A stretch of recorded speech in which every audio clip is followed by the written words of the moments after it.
বাংলাদেশের সম্ভাবনাময় খাতে মার্কিন বিনিয়োগের আহ্বান প্রধানমন্ত্রীর, সম্পর্ক উন্নয়নের প্রত্যাশা। ই-ভ্যালির সম্পদ বিক্রি ও হস্তান্তরে হাইকোর্টের নিষেধাজ্ঞা, ক্ষতিপূরণের দায় নিতে নারাজ বাণিজ্যমন্ত্রী। করোনার ধকল সামলে দ্রুত ঘুরে দাঁড়াচ্ছে অর্থনীতি, প্রবৃদ্ধি হবে ৬.৮%, পূর্বাভাস এডিবির।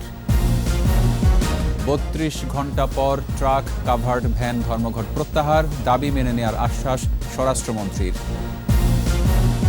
জাতিসংঘের সাধারণ পরিষদে যোগ দিতে চায় তালেবান, স্বীকৃতি নিয়ে জটিলতা, কাতারের জোর লবিং।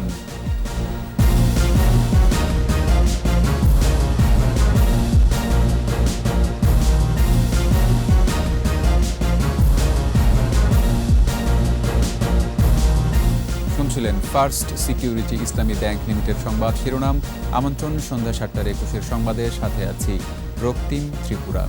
দর্শক, একুশে টেলিভিশনের সংবাদ একই সাথে সরাসরি দেখতে পাবেন আমাদের ফেসবুক পেজ www.facebook.com/2124 অনলাইনে। এছাড়া সংবাদে আরও থাকছে। ভোট ও ভাতের লড়াইয়ে অনন্য সংগ্রামী শেখ হাসিনা বঙ্গবন্ধুর আদর্শেই এগিয়ে চলেছেন উন্নয়ন ও প্রগতির পথে।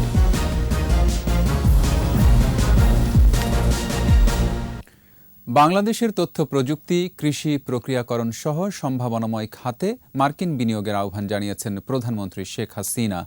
নিউ ইয়র্কে ইউএস বাংলাদেশ বিজনেস কাউন্সিলে ভার্চুয়ালি যুক্ত হয়ে প্রধানমন্ত্রী এই আহ্বান জানান। আর লিঙ্গ সমতা নিশ্চিত করতে নারী নেতৃবৃন্দের একটি নেটওয়ার্ক গঠনের আহ্বান জানান প্রধানমন্ত্রী। বিস্তারিত জানাচ্ছেন আকবর হোসেন সুমন। জাতিসংঘের ৭৬তম অধিবেশনে মঙ্গলবার নিউ ইয়র্কের স্থানীয় সময়ে সকালে যোগ দেন প্রধানমন্ত্রী শেখ হাসিনা। অধিবেশনে বিশ্ব নারী নেতৃবৃন্দের উচ্চ পর্যায়ের বৈঠকে লিঙ্গ সমতা নিশ্চিত সহ ৩ দফা প্রস্তাব তুলে ধরেন প্রধানমন্ত্রী। আহ্বান জানান চালিকা শক্তি হিসেবে নারী নেতৃবৃন্দের একটি নেটওয়ার্ক গড়ে তোলার।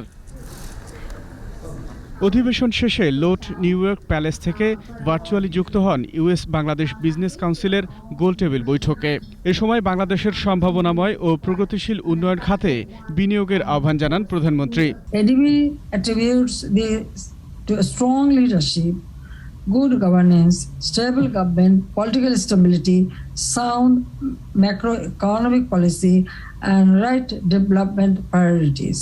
Bangladesh is ready to commence free trade agreement (FTA) negotiation with the US at an appropriate time. আশা করেন শুল্কমুক্ত প্রবেশাধিকার ও মার্কিন বাজারে অর্থনৈতিক সুবিধার মাধ্যমে দুই দেশের বাণিজ্যিক সম্পর্ক আরও দৃঢ় হবে। US is of course the largest investor in Bangladesh with stakes in energy, banking, and insurance sector. We invite US investment in other lucrative sectors as ICT, renewable energy, shipbuilding, automobile, light engineering, agro-processing, blue economy, tourism, among others.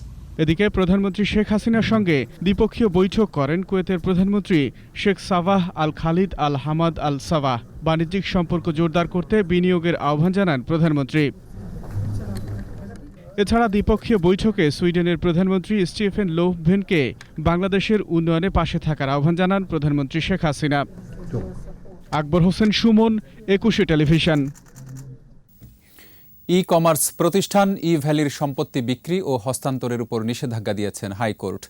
পাশাপাশি ই-ভ্যালিকে কেন অবসায়ন করা হবে না জানতে চেয়ে রুলও জারি করেন আদালত। বিচারপতি মোহাম্মদ খুরশিদ আলম সরকারের একক বেঞ্চ এ আদেশ দেন। এদিকে ই কমার্স প্রতিষ্ঠানগুলোর প্রতারণা, অর্থ আত্মসাৎ ও অর্থ পাচারের ঘটনায় বিচার বিভাগীয় তদন্ত চেয়ে হাইকোর্টে একটি রিট হয়েছে। বিস্তারিত শাকেরা আরজুর রিপোর্টে। ই-ভ্যালি অনলাইন শপিং মলে গত মে মাসে একজন গ্রাহক একটি ইলেকট্রনিক্স পণ্যের অর্ডার করেন। অনলাইনে অর্থ পরিশোধ করার পর রসিদ পান তিনি। এরপর বারবার ফোন করেও পণ্যটি হাতে পাননি তিনি, এমনকি অর্থ ফেরত চেয়েও পাননি।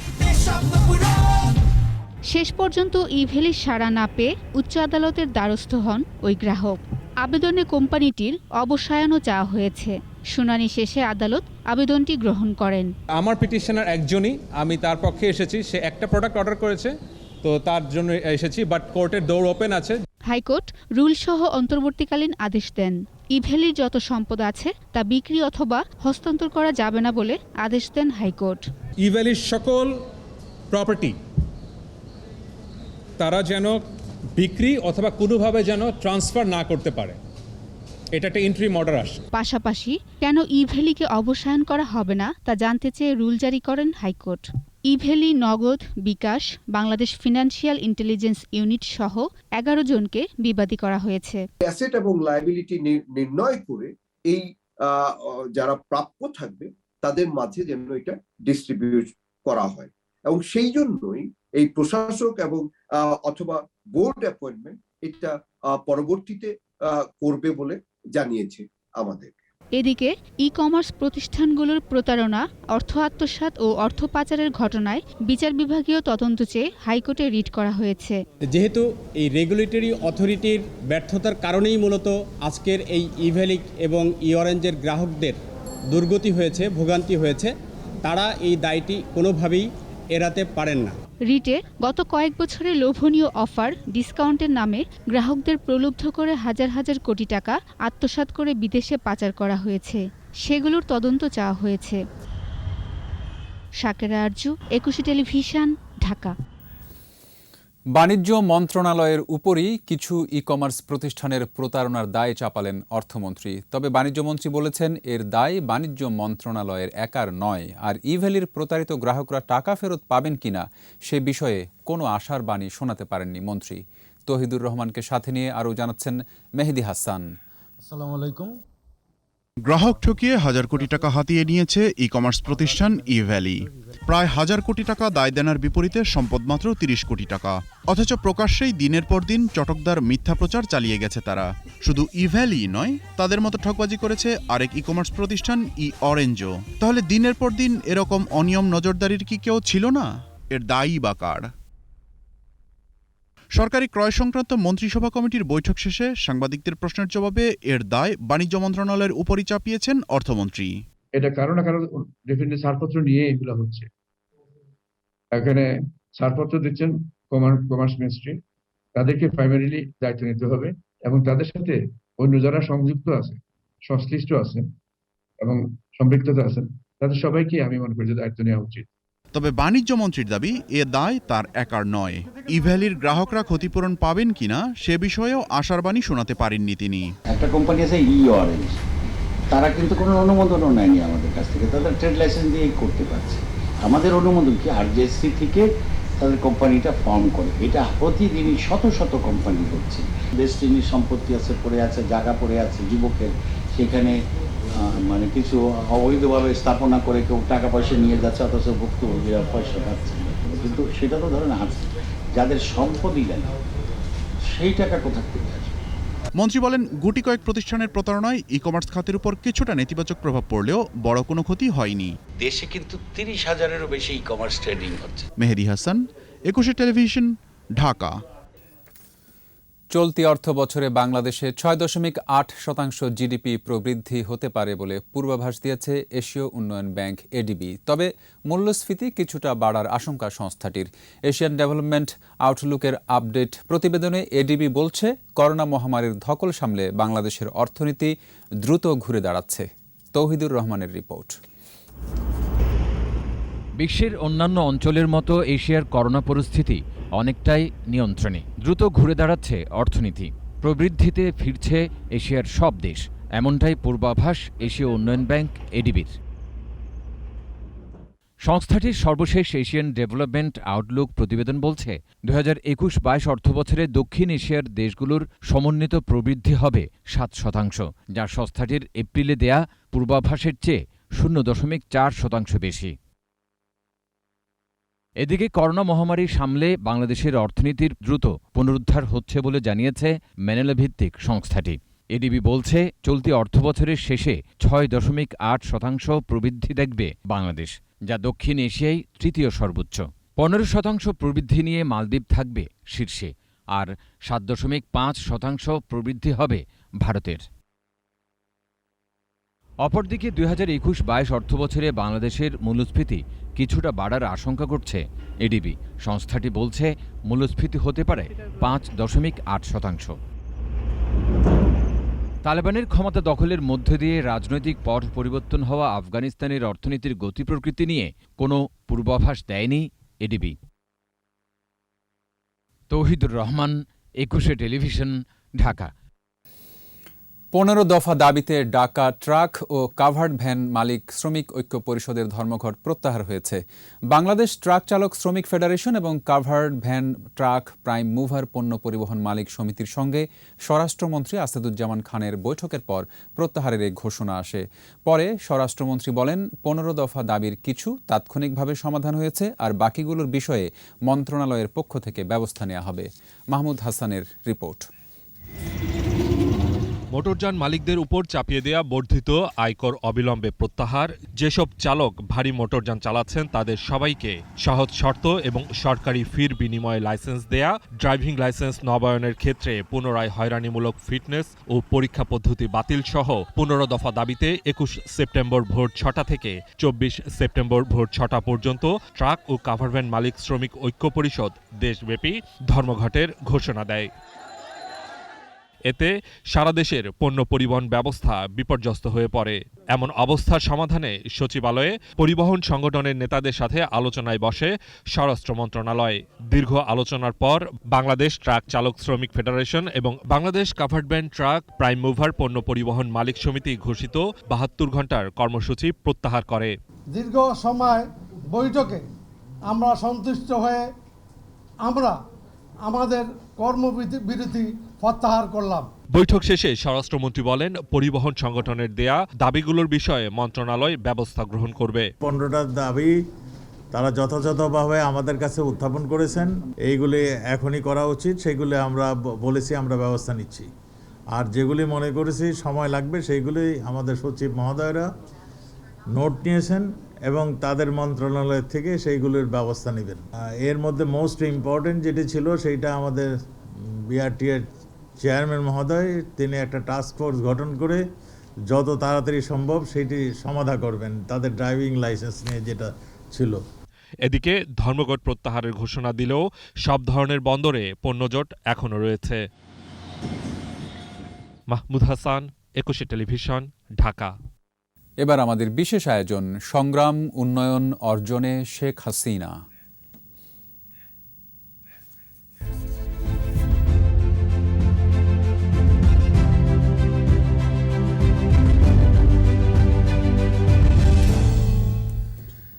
জাতির পিতাকে সপরিবারে হত্যার পর নির্বাসিত জীবন শেষে 1981 সালে দেশে ফিরে ভোট ভাতের লড়াইয়ে নামেন শেখ হাসিনা। সব হারিয়ে বাংলার মানুষকে আপন করে নেন তিনি। নানা ষড়যন্ত্র মোকাবেলা করে বাবার আদর্শেই উন্নত সমৃদ্ধ দেশ গড়ার কাজে দিনরাত পরিশ্রম করছেন বঙ্গবন্ধু কন্যা। শেখ হাসিনার রাষ্ট্রদর্শনের কথা জানাচ্ছেন আকবর হোসেন সুমন। 1981 সাল, দিনটা 17ই মে। এক প্রকার ফেরারি জীবন নিয়ে স্বজনহারার যন্ত্রণা বুকে চেপে নিষ্পেষিত মানুষের হাহাকারে কণ্ঠ মিলিয়ে একজন সর্বহারা শেখ হাসিনা পা রাখেন পিতার গড়া স্বাধীন বাংলাদেশে।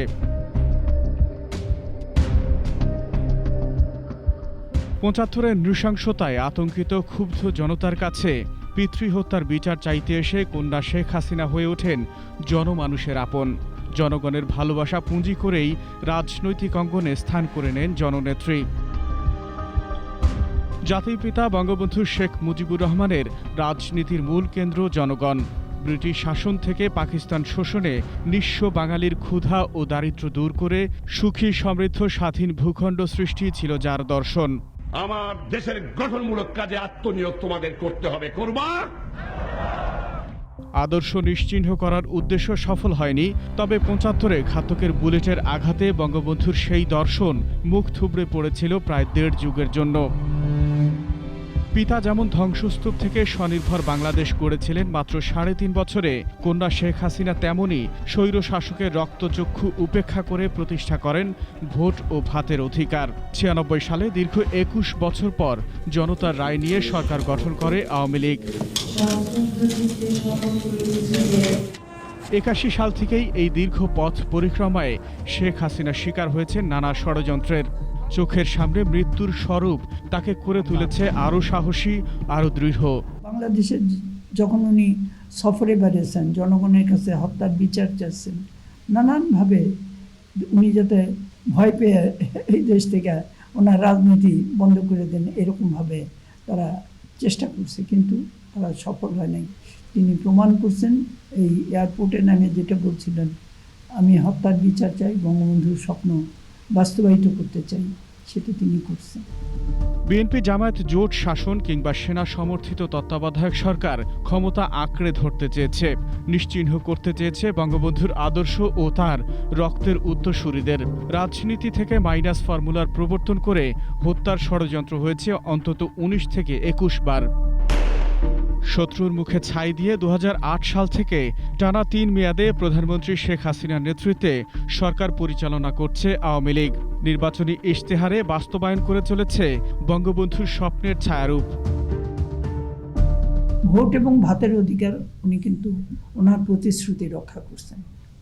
আমরা আমাদের তরফ থেকে আমাদের প্রতিশ্রুতি হলো যে বঙ্গবন্ধুর কন্যারে সেই চড়াই উতরাই থাকবে, কিন্তু আমরা তার কাছে এবং পাশে থেকে তার এই যে অভিযাত্রা, এই অভিযাত্রায় তার পিছনে সমর্থন যোগাবো, সাহস যোগাবো।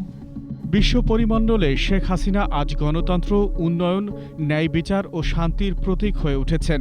পিতার স্বপ্ন বাস্তবায়নে বৈষম্যহীন এবং সকলের অংশগ্রহণমূলক, ক্ষুধা দারিদ্র্যমুক্ত সোনার বাংলা গঠনের কাজ করে যাচ্ছেন নিরলস। আজকে বাংলাদেশ আর দরিদ্র দেশ না, উন্নয়নশীল দেশ। এই যে বিশ্বে মর্যাদা আমরা পেয়েছি, তার কারণ আমরা দেশের মানুষের কল্যাণের জন্য কাজ করেছি। আকবর হোসেন সুমন, 21 টেলিভিশন, ঢাকা। নিচ্ছি সংবাদ বিরতি। যখন ফিরছি তখন অন্যান্য খবরের সঙ্গে আরও থাকছে। বঙ্গবন্ধুর খুনি রাশেদ চৌধুরীকে আইনি প্রক্রিয়ায় দেশে ফিরিয়ে আনা যাবে বললেন পররাষ্ট্রমন্ত্রী। বাজারে অবস্থান দৃঢ় করতে পরিবেশ বান্ধব কারখানা বাড়ানোর পরামর্শ, কম সুদে ঋণ চান উদ্যোক্তারা। আমন্ত্রণ আবারও সন্ধ্যা 7:21 সংবাদে। দেশে করোনা সংক্রমণের মাত্রা কমছে প্রতিদিন, 5% নিচে নেমেছে সংক্রমণের হার। গেল 24 ঘন্টায় আক্রান্ত হয়ে মৃত্যু হয়েছে 36 জনের। এ পর্যন্ত মৃতের সংখ্যা 27,313। স্বাস্থ্য অধিদপ্তরের তথ্য অনুযায়ী 810টি ল্যাবে একদিনে জমা পড়েছে 28,986 নমুনা। পূর্বের বাকি নমুনা সহ 28,736টি নমুনা পরীক্ষায় করোনা শনাক্ত 1,376 জন। এ পর্যন্ত শনাক্ত হয়েছে 15,47,176 জন। একদিনে 1,427 জন সহ এ পর্যন্ত সুস্থ হয়েছেন 15,06,136 জন। পরীক্ষা বিপরীতে দৈনিক সংক্রমণ হার 4.79%, সুস্থতা 97%-এর বেশি ও মৃত্যুহার 1.77%। জাতির পিতা বঙ্গবন্ধু শেখ মুজিবুর রহমানের খুনি রাশেদ চৌধুরীকে যুক্তরাষ্ট্র থেকে আইনি প্রক্রিয়াতেই দেশে ফিরিয়ে আনা যাবে বলে আশা প্রকাশ করেছেন পররাষ্ট্রমন্ত্রী একে আব্দুল মোমেন। মঙ্গলবার নিউ ইয়র্কে এক সংবাদ ব্রিফিংয়ে তিনি জানান, আইনি প্রক্রিয়াটি সময় সাপেক্ষ তবে আশাবাদী। বঙ্গবন্ধু হত্যা মামলার রায়ে দণ্ডিতদের মধ্যে এ পর্যন্ত 6 জনের ফাঁসি কার্যকর হলেও 5 খুনি এখনও রয়েছে পলাতক। এদের মধ্যে রাশেদ চৌধুরী যুক্তরাষ্ট্রে অবস্থান করছেন। বাংলাদেশের পক্ষ থেকে এই খুনিকে ফেরত পাঠানোর দাবি জানানো হয়েছে বেশ কয়েক দফায়। জাতিসংঘে প্রধানমন্ত্রী শেখ হাসিনার এসডিজি অগ্রগতি পুরস্কার ও উপাধি বাংলাদেশের জনগণের অর্জন বলে মন্তব্য করেছেন আওয়ামী লীগ সাধারণ সম্পাদক ওবায়দুল কাদের। দেশের ইতিহাসে এই অর্জন মাইল ফলক হয়ে থাকবে বলেও জানান তিনি। আজ কেবল আঞ্চলিক পর্যায়ে নয়, বিশ্ব পর্যায়েও বাংলাদেশের শ্রেষ্ঠত্ব প্রতিষ্ঠার জন্য বাংলাদেশ আওয়ামী লীগ তথা বাংলাদেশের সকল মানুষের পক্ষ থেকে প্রধানমন্ত্রী দেশরত্ন শেখ হাসিনাকে অভিনন্দন জানাচ্ছি। বিএনপি মহাসচিব কাল্পনিক এক অভিযোগ করেছেন, দেশে নাকি আজ কেউ ভালো নেই। আসলে দেশের মানুষ করোনার অভিঘাত মোকাবিলা করে ভালো আছে বলেই বিএনপির কষ্ট হচ্ছে। জলবায়ু পরিবর্তন মোকাবেলায় শুধুমাত্র ক্ষতিপূরণই নয়, ধনী দরিদ্র নির্বিশেষে বিশ্বের সব দেশকে একযোগে কার্বন নির্গমন কমাতে পদক্ষেপ নিতে হবে। বুধবার জলবায়ু পরিবর্তনের অভিঘাত ও তা মোকাবেলার উপায় নিয়ে আয়োজিত এক আন্তর্জাতিক ওয়েবিনারে একথা বলেন পরিবেশবিদরা। তারা বলেন, জলবায়ু পরিবর্তনের প্রভাব এখন দৃশ্যমান এবং বাংলাদেশের মতো দেশের পক্ষে তা মোকাবেলা প্রায় অসম্ভব ব্যাপার হয়ে দাঁড়িয়েছে। করোনা মোকাবেলায় গোটা বিশ্ব যেভাবে এক হয়ে কাজ করেছে, কার্বন নির্গমন কমাতেও তেমনি সবাইকে এক হয়ে কাজ করতে হবে। ক্ষতিপূরণের আগে আমাকে আলোচনায় বসতে হবে যে how we can stop carbon emission. Sundarbans, I think, in many ways, is a really good example of the role that nature can play in adaptation, because preserving and protecting the Sundarbans is obviously a contribution on biodiversity. তৈরি পোশাকের বাজারে অবস্থান মজবুত করতে green factory বা পরিবেশ বান্ধব কারখানার সংখ্যা বাড়ানোর পরামর্শ অর্থনীতিবিদদের। তারা বলছেন, শুরুতে বাড়তি বিনিয়োগ লাগলেও কর সুবিধা ও বিদ্যুৎ সাশ্রয়ী প্রযুক্তির ব্যবহারে পরবর্তীতে গ্রিন ফ্যাক্টরিতে খরচ কমে যায়। অন্যদিকে বিদ্যমান সহায়তাগুলো আরও বাড়ালে গ্রিন ফ্যাক্টরির সংখ্যা বাড়বে বলে মত পোশাক খাতের উদ্যোক্তাদের। তৌহিদুর রহমানের রিপোর্ট। বৈশ্বিক জলবায়ু পরিবর্তনের কারণে পরিবেশ বান্ধব কারখানা বা গ্রিন ফ্যাক্টরির গুরুত্ব দিন দিন বাড়ছে। ক্রেতাদের পছন্দ ও সরকারের দেয়া কর সুবিধায় দেশের উদ্যোক্তারা এগিয়ে আসছেন পরিবেশ বান্ধব কারখানা নির্মাণে। করোনা পূর্ববর্তী সময় পর্যন্ত বাংলাদেশের গ্রিন ফ্যাক্টরির সংখ্যা ছিল ৫ শতাধিক। এর মধ্যে কমপক্ষে ১০৮টি যুক্তরাষ্ট্রের গ্রিন বিল্ডিং কাউন্সিলের সনদপ্রাপ্ত। দেশের পরিবেশ বান্ধব এইসব কারখানার কর্মপরিবেশ আন্তর্জাতিক মানের। কর্মীদের শরীর মন ভালো থাকায় কাজের বাড়তি উৎসাহ পান তারা। প্রাকৃতিক অক্সিজেন পাই। প্রচুর জিনিসটা অনেক কম, যেমন ওয়াশরুমগুলোতে গেলে অটো লাইট জ্বলে। সবগুলো গ্রিন করলে তো আরো ভালো, সব শ্রমিকদের জন্য অনেক ভালো। শুধু উন্নত কর্মপরিবেশ নয়, গ্রিন ফ্যাক্টরির শ্রমিক তুলনামূলক বেশি সুবিধা পান বলে জানান কর্মকর্তারা। বেতনের বাইরেও শ্রমিকদেরকে অনেক ধরনের ফিনান্সিয়াল বেনিফিট দিয়ে থাকি, যেটা অবশ্য লতে নাই। সোলার পাওয়ার আমাদের এখানে অ্যাড করতে হয়, সেখানে একটা অনেক বড় একটা ইনভেস্টমেন্টের ব্যাপার থাকে, সেখানে ওনারা সহযোগিতা করতে পারে। তবে উদ্যোক্তারা বলছেন, গ্রিন ফ্যাক্টরি গড়তে বাড়তি বিনিয়োগের প্রয়োজন। এজন্য কর সুবিধা বৃদ্ধির পাশাপাশি কম সুদে ঋণ সহায়তা জরুরি। গ্রিন ফ্যাসিলিটিস করানোর জন্য সরকার যেমন আমাদেরকে ঋণ সহায়তা দিচ্ছে, এটাকে সহজীকরণ করতে হবে। বন্ড কাস্টমসের যেই প্রক্রিয়া, এসব প্রক্রিয়াকে অবশ্যই সহযোগন মানে খুব কম সময়ের মধ্যে আমরা যেন সহজ করতে পারি, সেই ব্যাপারে সরকারের দৃষ্টি আকর্ষণ করছি।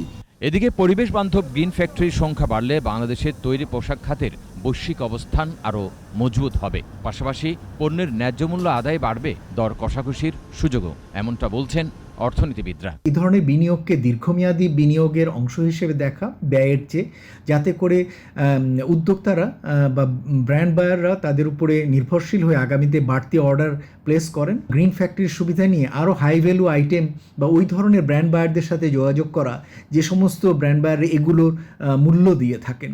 তৈরি পোশাক খাতের কর্পোরেট ট্যাক্স 12.5%, আর 10% হারে কর্পোরেট ট্যাক্স দিচ্ছে এ খাতের গ্রিন ফ্যাক্টরিগুলো।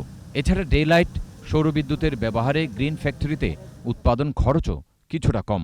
সবুজায়ন সহ নানা মানদণ্ডে উত্তরণের কারণে আন্তর্জাতিকভাবে নানা পুরস্কারও পেয়েছে এই কারখানাটি। এমন সৃজনশীল উদ্যোক্তাদের কারণে তো বাংলাদেশ আন্তর্জাতিকভাবে পরিচিত হয়ে উঠছে।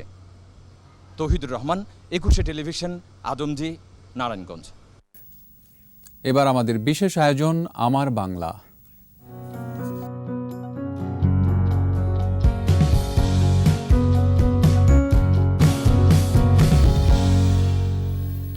কিশোরগঞ্জের ইটনা, মিঠামইন ও অষ্টগ্রামের হাওড়াঞ্চল এখন ভ্রমণ পিপাসুদের পদচারণায় মুখর। এরই সাথে এই হাওরের বুক চিরে অল ওয়েদার রোডের সৌন্দর্য আর হাওরের পানিতে ভেসে থাকা দৃষ্টিনন্দন রিসোর্ট দর্শনার্থীদের এই এলাকা ভ্রমণে বাড়িয়েছে আকর্ষণ। কিশোরগঞ্জ প্রতিনিধি সাকাউদ্দিন রাজনের রিপোর্ট, জানাচ্ছেন রত্না জামান। বর্ষায় নীল হয়ে ওঠে হাওরের বিস্তীর্ণ জলরাশি। এ সময় রোমাঞ্চ পিপাসু পর্যটকদের পদচারণায় হাওর হয়ে ওঠে সরগরম। প্রাণ জুড়ানো শীতল বাতাস আর নৌকায় বসে মাছ শিকারের আনন্দ, নিমিষেই অবসান ঘটে নাগরিক জীবনের ক্লান্তির। কিশোরগঞ্জ জেলার মিঠামইন, অষ্টগ্রাম, ইটনা, নিকলি ও তাড়াইল উপজেলার বিশাল এলাকা প্রতি বছর বর্ষায় তলিয়ে যায় পানিতে। এসব হাওরের বুকে গড়ে ওঠা গ্রামগুলো যেন এক একটি দ্বীপ।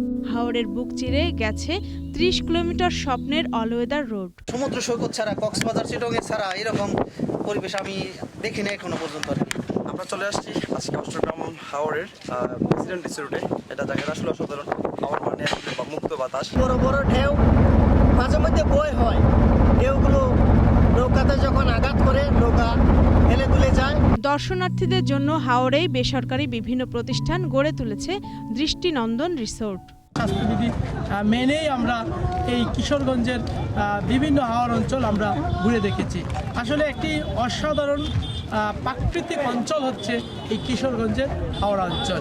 অন্যদিকে মিঠামইনে রাষ্ট্রপতি আব্দুল হামিদের গ্রামের বাড়ি দর্শনার্থীদের জন্য উন্মুক্ত। পর্যটকরা অভিভূত এই ঐতিহ্যবাহী বাড়িটি দেখে। আমাদের মহামান্য রাষ্ট্রপতির যে বাড়িতে উনি জন্মগ্রহণ করেছেন সে বাড়িও দেখলাম। অনেক দর্শনার্থী এখানে এসছে। করোনাকালে স্বাস্থ্যবিধি মেনে ভ্রমণের পরামর্শ দিয়েছেন বন, পরিবেশ ও জলবায়ু পরিবর্তন বিষয়ক মন্ত্রী। প্রকৃতির প্রতি যে ভালোবাসা, প্রকৃতিকে মানুষের যে দায়িত্ব, কর্তব্যবোধ, সেটা তাদের মধ্যে জাগ্রত হয়েছে। যারাই পর্যটন এলাকায় আপনারা যাবেন, আপনারা মাস্ক পরিধান করে এবং সামাজিক দূরত্ব বজায় রেখে আপনি পর্যটন এলাকায় ভিজিট করুন। তবে নিরবচ্ছিন্ন ভ্রমণের জন্য সরকারের পক্ষ থেকে নিরাপত্তা ব্যবস্থা জোরদারের দাবি দর্শনার্থীদের। রত্না জামান, ২১শে টেলিভিশন। নিচ্ছি সংবাদ বিরতি। যখন ফিরছি তখন অন্যান্য খবরের সঙ্গে আরও থাকছে। ৪ অক্টোবর থেকে ২২ দিন ইলিশ ধরা বন্ধ, মজুদ পরিবহন ও বিপণনে নিষেধাজ্ঞা।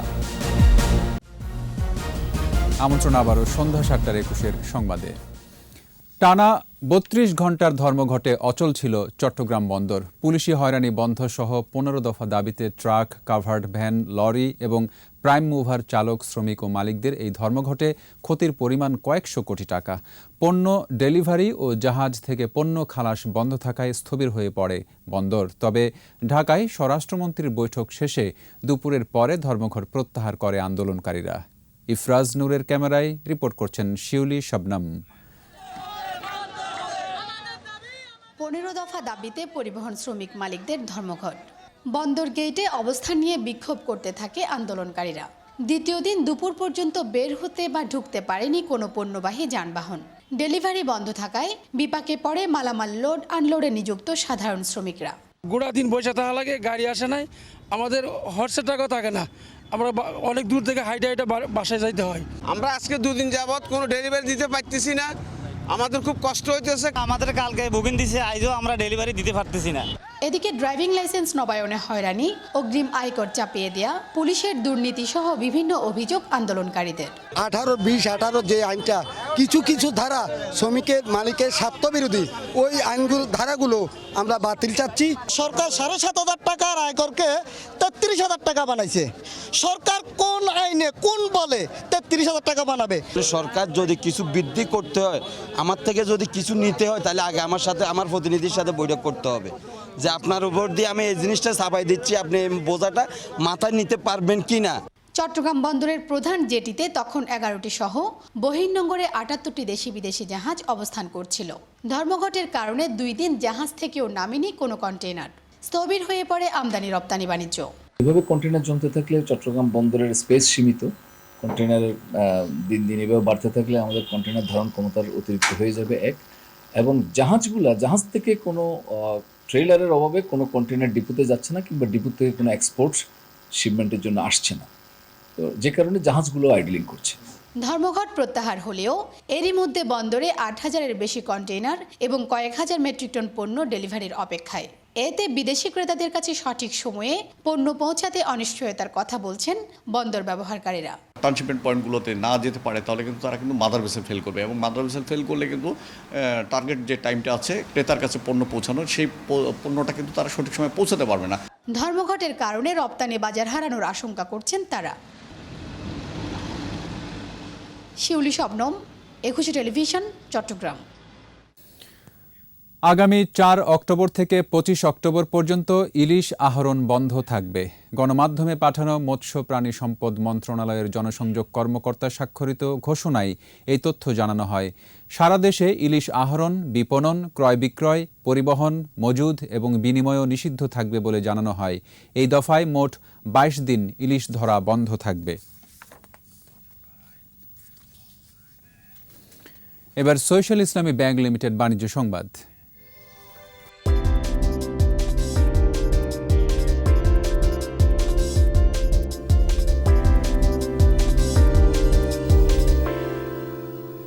ব্যাংক সহ অন্য আর্থিক প্রতিষ্ঠানের সাথে মিল রেখে সঞ্চয়পত্রের সুদের হার কমানো হয়েছে বলে জানিয়েছেন অর্থমন্ত্রী আহম মুস্তফা কামাল।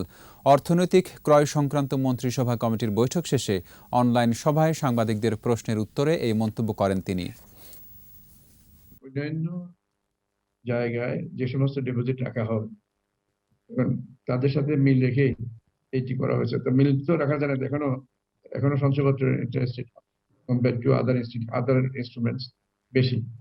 এখন আমরা সবকিছু বিবেচনায় আমরা প্রান্তিক বিনিয়োগকারীদের স্বার্থ দেখেছি এবং সবকিছু বিবেচনায় নিয়ে মিনিমাম থ্রেশহোল্ডটা 15 লাখ টাকা পর্যন্ত আমরা হাত দিয়ে ওটা ঠিক রেখেছি। 15 লাখের উপরে যেগুলো আছে আমরা মনে করি যে তারা মিডল ক্লাস